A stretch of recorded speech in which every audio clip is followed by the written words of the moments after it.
just happened to glance out the window and saw the boss's driver secretly drinking. The boss was about to head downstairs. He knew it wasn't his business, but his strong sense of responsibility compelled him to rush outside before the boss. Look, I don't want to make you feel uncomfortable, but I just happened to have looked out the window and it appeared you were drinking something from a paper bag.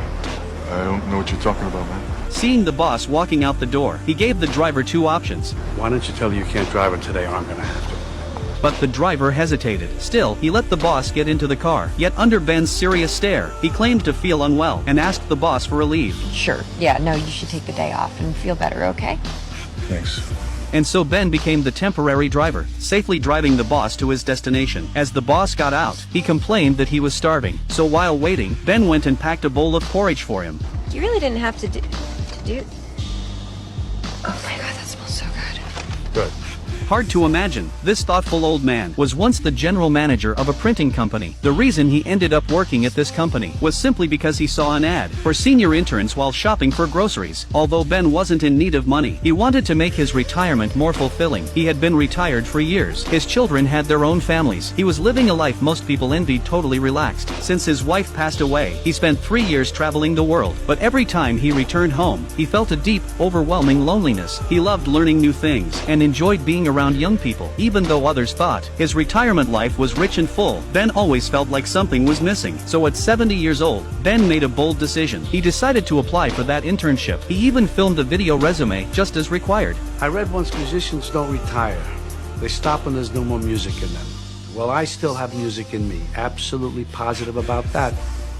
Ben successfully got an interview notice. Walking into the company, he was full of confidence. There weren't many other candidates, and his impressive resume gave him a clear advantage. After all, he used to be the general manager of a large company. Ben got the internship offer. He took the job very seriously. To avoid being late on his first day, he set 2 alarms, carefully picked a well-tailored suit, and put on a brand new pair of leather shoes. Looking at the briefcase that had been with him for years, everything felt like he was young again. On his first day, Ben was seated between 2 young co-workers. Compared to the high-tech gadgets of Gen Z, Ben's things looked simple and old-fashioned. 2 fountain pens, a calculator, 2 pairs of reading glasses, a tiny alarm clock, and a flip phone. Ben didn't feel out of touch with society, but the modern laptop was hard for him to use.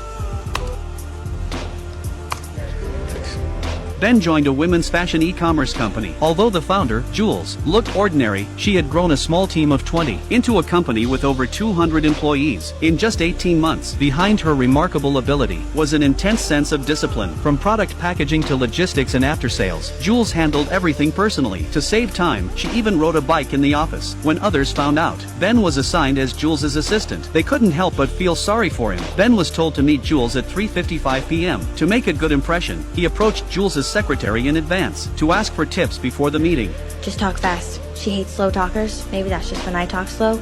Don't dawdle in any way. Just keep it moving. And don't forget to blink. Blink?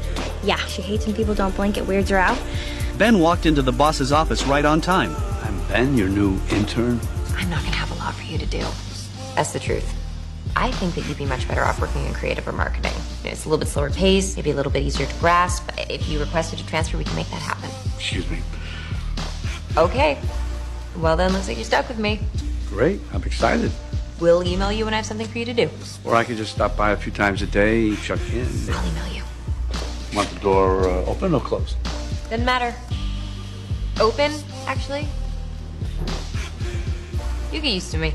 The 2-minute meeting left Jules with a decent impression of Ben. To earn her approval, Ben practiced blinking in the mirror every night. Stan? Can't leave before the boss leaves, Davis. Looks like you're gonna be here a while.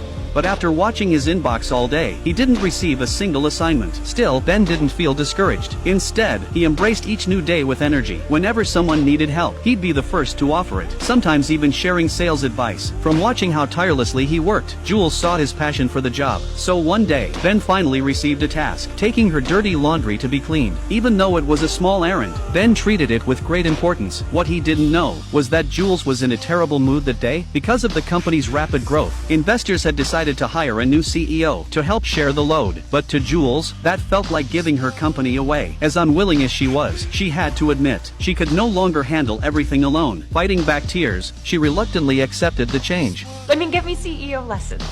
You know? Excuse me.